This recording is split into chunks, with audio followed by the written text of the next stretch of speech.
নমস্কার, শেয়ারবাজ থেকে আমি শাশ্বত মিত্র। আমার এডুকেশনাল চ্যানেলে আপনাদের সবাইকে স্বাগত। প্রথমেই বলি যে আমি যারা অলরেডি অনেকেই কালকে দেখলাম আমার টেলিগ্রাম চ্যানেলে জয়েন করেছেন, আমি আবার আপনাদেরকে বলবো যারা এখনও আমার ভিডিও দেখেন অথচ টেলিগ্রাম চ্যানেলে আজ পর্যন্ত জয়েন করেননি, তারা একবার টেলিগ্রাম চ্যানেলে জয়েন করে দেখতে পারেন। কারণ আপনি এই মার্কেটে নিউজের ব্যাপারে অন্তত এগিয়ে থাকবেন, ভাবনা চিন্তায় কাজ করা এবং নিউজটাকে কাজে পরিণত করা একটা অন্য জিনিস। সবাই নিউজকে ডিকোড করতে পারে না, তো নিউজের ডিকোড আপনি করবেন, এবার কাজ করবেন কিনা সেটা তো কমপ্লিটলি আপনার ব্যাপার। কারণ কাজের সঙ্গে আপনার লাভ লোকসান সমস্ত কিছু জড়িয়ে আছে। এক একটা কাজের এক এক রকম পার্সেন্টেজ অফ প্রফিট হয়, পার্সেন্টেজ অফ লস হয়। কোনো কোনো কাজের রিস্ক অনেক বেশি থাকে, তার এগেনস্টে প্রফিটও বেশি থাকে। কিন্তু আপনাকে তো প্রথমে ভাবতে হবে এই রিস্কটা আমি নিতে পারবো কি না, এই টাকাটা আমার যেটুকু ক্যাপিটাল, সেই ক্যাপিটালে এই টাকাটা আমাকে দেওয়া সম্ভব হবে কি না। তাই কাজ করা একটা অন্য জিনিস, এটা পুরোই একটা মাইন্ড গেম। মানে আপনাকে সব কিছু ঠিকঠাক হিসাব করতে হবে। কেন এত কথা বললাম যে টেলিগ্রামে জয়েন করার কথা, যারা আমার টেলিগ্রামে অলরেডি জয়েন আছেন তারা জানেন গতকাল যখন সকালবেলা 400 পয়েন্ট ওপরে দেখাচ্ছিল গিফট নিফটি, সেই সময় যে মর্নিং নোট আমি লিখি তাতে লিখেছিলাম যদি কোনো কারণে প্রধানমন্ত্রী মালয়েশিয়ায় কুয়ালালামপুরে না যান এশিয়ান সামিটে যোগ দিতে, তাহলে হয়তো এইটা অক্টোবরের জন্য এই আজকে যে হাইটা করলো সেই হাইটা হয়তো শর্ট টার্ম হাই হয়ে যাবে। মানে শর্ট টার্মের জন্য এটাই হাই।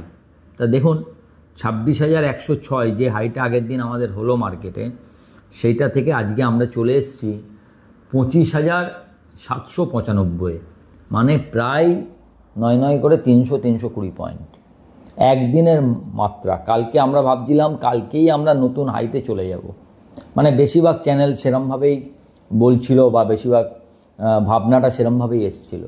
কিন্তু আজকে দেখুন, অথচ কালকের এফআইআই ডাটা দেখলে অনেকেই ভুল করবেন। এফআইআই লাস্ট কবে ইন্ডেক্স আর স্টক ফিউচার মিলে 13,000 কোটি টাকা কিনেছে আপনি মনে করতে পারবেন না। যদিও এফআইআই গতকাল ক্যাশ মার্কেটে 1100-1200 কোটি টাকার বেচেছে, কিন্তু ইন্ডেক্স আর স্টক ফিউচার মিলে 13,000 কোটি টাকার কিনেছে। তাহলে এরপরও কেন পড়লো? পড়ার কারণটা হচ্ছে এই যে 13,000 কোটি টাকা, এই যে বড় যে অ্যামাউন্ট এসছে, যেটা দেখে আমাদের মনে হয়েছে না এফআইআই আসছে, এখন দেখতে হবে সেই টাইমটা কোথায়, টাইমটা কখন কিনেছে না মাসের শেষে, last week of the month, মানে যেখানে মান্থ এন্ড উইক, এখানে সবসময় জানবেন মান্থের শর্ট কভারিংটা হয়, সেটার জন্য কিনেছে। এবং তার ফলশ্রুতি কী হয়েছে দেখুন, লাস্ট 7 দিনের মধ্যে, ইন লাস্ট 7 days, আপনারা সবাই হয়তো মার্কেটে দেখেন, আমি জানি না কতজন প্রতিটা ডাটাকে মনে রাখেন। ডাটা মনে রাখলে আপনাদের কাজ করতে অনেক সুবিধা হবে। আমাদের এফআইআই লং পজিশন ছিল 7%, সেখান থেকে বেড়ে হয়েছে 23.6%, 7 to 23.6। এটা একটা। সেকেন্ড, আপনারা বলতে পারবেন এই 7 দিনে নিফটি কতটা বেড়েছে? কোথায় লো ছিল নিফটি? 26,106 তো আপনি হাই দেখলেন, গতকাল দেখেছেন বলে মনে আছে। 7 দিন 7 ট্রেডিং ডেজে নিফটির লোটা কত? নিফটির লো ছিল জানেন 25,058, মানে 7 দিনে আমরা 1,050 পয়েন্ট বেড়েছি। Not a matter of joke, মোটামুটিভাবে বেড়েছি হচ্ছে 4% ইন 7 days। শেয়ারের ক্ষেত্রে এটা বড় নয়, কিন্তু একটা ইন্ডেক্সের পক্ষে 4% ভালো, বেশ যথেষ্ট অগ্রগতি বলা যায়। তবে একটা দিক আছে আমাদের মার্কেটে যেটা এখনও আপনার মার্কেটকে সাপোর্ট দেবে। কি বলুন তো? আমাদের ইকোনমি অন্যান্য যে কোনো মার্কেটের থেকে বেশ ভালো। মানে আপনি চিন্তা করুন, কবে থেকে আমরা আপনার স্যালারির ওপর ইনকাম ট্যাক্স কমে গেছে, 1 লাখ টাকা হয়ে গেছে, 12 লাখ টাকা অবধি কোনো ইনকাম ট্যাক্স দিতে হবে না, একটা এফেক্ট। জিএসটি রেট কমেছে, একটা এফেক্ট। ব্যাংকে হিউজ লিকুইডিটি, ব্যাংকে নানা রকম রেট কার্ড, যতভাবে পেরেছেন রিজার্ভ ব্যাংক গভর্নর আমাদের হেল্প করেছেন, সেটা একটা হেল্প। কিন্তু সেই অনুসারে আমাদের নিফটি কিন্তু পারফর্ম করেনি। কিন্তু সেই কারণে মনে হচ্ছিল যে না মার্কেটটা উপরে গেলেও হয়তো যেতে পারে। কিন্তু একটা যখনই কোনো কিছু যেন মানে হেস্টিলি যায়, মানে খুব তাড়াতাড়ি যাবার চেষ্টা করে, সেটা একটা প্রবলেম হয়। আজকে মার্কেটটা প্রথমে একবার নিয়েছিল, ওপরের দিকে যাওয়ার চেষ্টাও করেছিল, 900 ওপরে গিয়ে তারপর নিচে পড়লো, আবার একবার নিচে প্রায় সমান সমান যাওয়ার চেষ্টা করেছিল। কিন্তু সেখান থেকে একটা খবর মার্কেটকে আবার একটু নেগেটিভ করে দিল। আপনারা হয়তো অনেকেই জানবেন, আমাদের commerce and industry minister Piyush Goyal এখন জার্মানিতে আছেন, মনে হয় কোনো একটা ট্রেড চলছে আর কি, সেখানে আছেন। সেখানে ওনাকে জিজ্ঞেস করা হয়েছিল এই ট্রেড ডিল এবং ইউরোপিয়ান ইউনিয়নের সঙ্গে আমাদের যে ট্রেড ডিল নিয়ে, তাতে উনি পরিষ্কার বলেছেন ভারত কোনো ট্রেড ডিল তাড়াহুড়ো করে করবে না এবং কোনো ট্রেড ডিল শর্ট টার্ম গোলের জন্যও করবে না। শর্ট টার্মে কী হচ্ছে তা নিয়ে ভারতের মাথা ব্যথা নেই। ভারত লং টার্ম দেখে তবে ট্রেড ডিলের জন্য রাজি হবে। তার মানে এটা it's a very very very strong statement. এই স্টেটমেন্ট বুঝিয়ে দিচ্ছে যে ভারত আপনি আপনার মতো ট্রেড ডিলে রাজি নয়। India will do trade deal in its own term, নিজের টার্মসে ট্রেড ডিল করবে। অন্য কেউ আমেরিকা বলে দিল, ইউরোপিয়ান ইউনিয়ন বলে দিল, ভারত ট্রেড ডিল করে নিল, তা ভারত করবে না। ভারত নিজের শর্তে ট্রেড ডিল করবে। এখন এইটা যারা আশা করছিল যে দুদিনের মধ্যে ট্রেড ডিল মালয়েশিয়া থেকেই ডিক্লেয়ার হয়ে যাবে, তাদের জন্য একটা সেটব্যাক, যেটা আমি প্রথম দিনই লিখেছিলাম যে মোদি না যাওয়াটাই সেটব্যাক। এই যে মোদি ভার্চুয়ালি যাচ্ছেন, মানে ভার্চুয়ালি বক্তৃতা দেবেন, অত সামনে যাবেন না, তার কারণ হচ্ছে দেখুন, আমাদের জানবেন যারা স্টেটসম্যান যত বড়ই হোক, তাকে তো নিজের দেশের রাজনীতিটাও ঠিক রাখতে হয়। তা আপনার ভাবনা যদি সোজা থাকে, আপনি দেখছেন গত 3-4 মাস ধরে ট্রাম্পকে মোদি এড়িয়ে চলছেন। কেন না, ট্রাম্প যাকে যা খুশি বলে দেন, কাউকে দাঁড় করিয়ে রাখেন, কাউকে গালাগালি করেন, কাউকে যা খুশি বলে দেন। তো সেটা ট্রাম্পের পক্ষে হয়তো পজিটিভ হলেও যে দেশের সেই রাষ্ট্রনেতা, তার পলিটিক্যাল কেরিয়ারের জন্য তো ঠিক নয়। এখন মোদিজি কি দেখলেন যে কেন এড়াচ্ছেন এই কারণে যে এখন যদি ট্রাম্প একটা খারাপ কথা কিছু বলে দেয়, তো কোনো ঠিক নেই।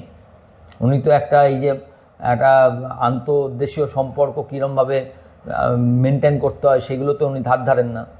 ফলে কি হবে, সামনে বিহার ইলেকশানে একটা বড় গণ্ডগোল হতে পারে এবং দেশেও নানা রকম বিরোধীরা বলবার সুযোগ পেতে পারে।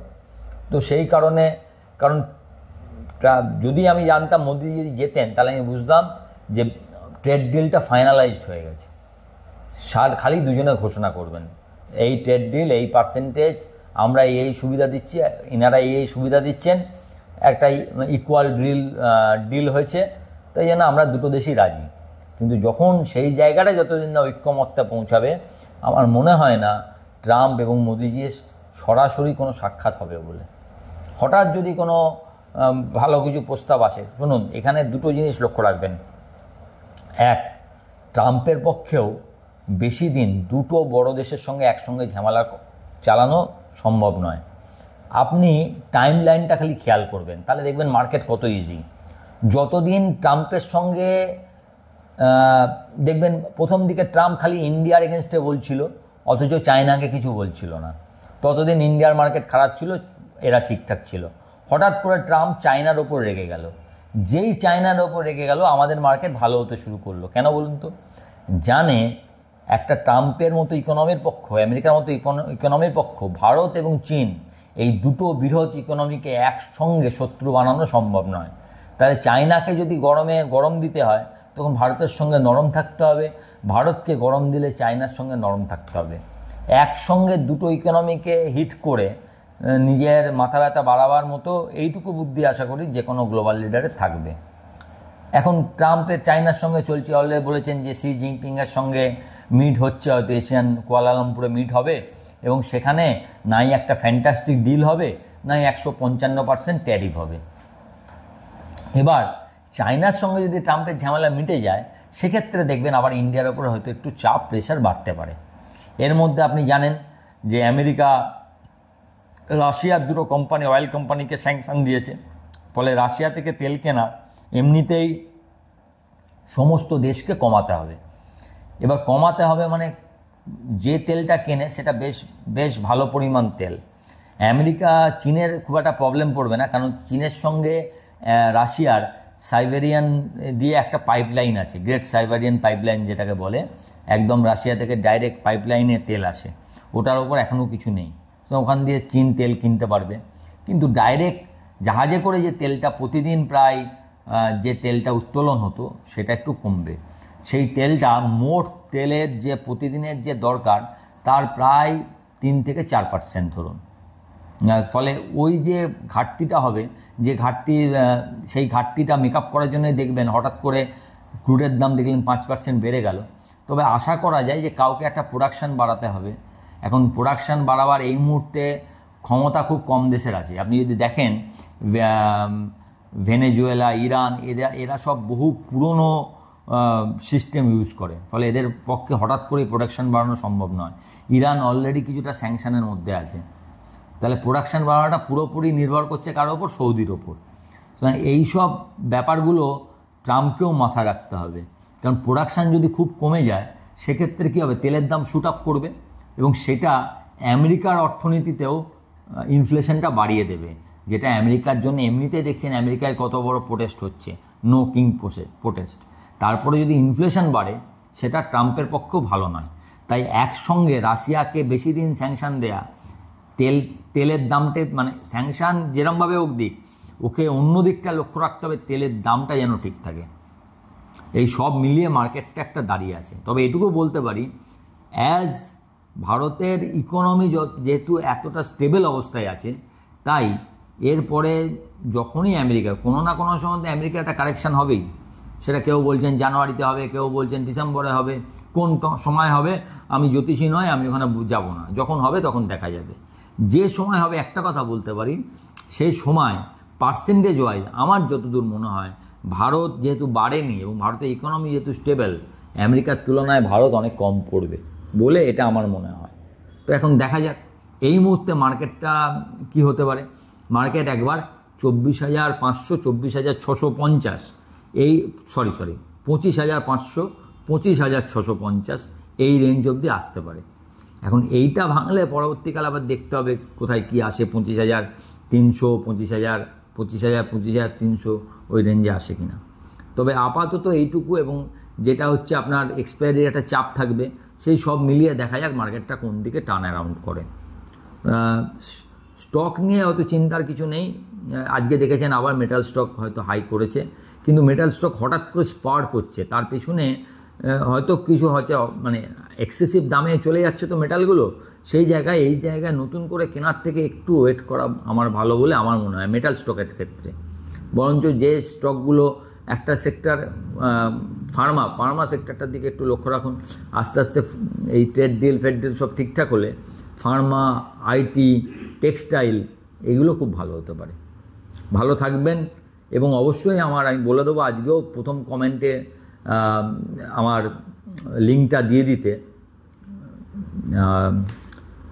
টেলিগ্রামের লিঙ্কটা আপনাদেরকে দিয়ে দিতে, এবং টেলিগ্রামে যুক্ত থাকবেন। আগের দিন অনেকে যুক্ত হয়েছেন, যুক্ত থাকবেন, তাহলে অন্তত মার্কেট নিউজগুলো এবং সেটার কি ব্যাখ্যা হতে পারে আমার মতো করে অন্তত সেটা আপনি জানতে পারবেন। নমস্কার।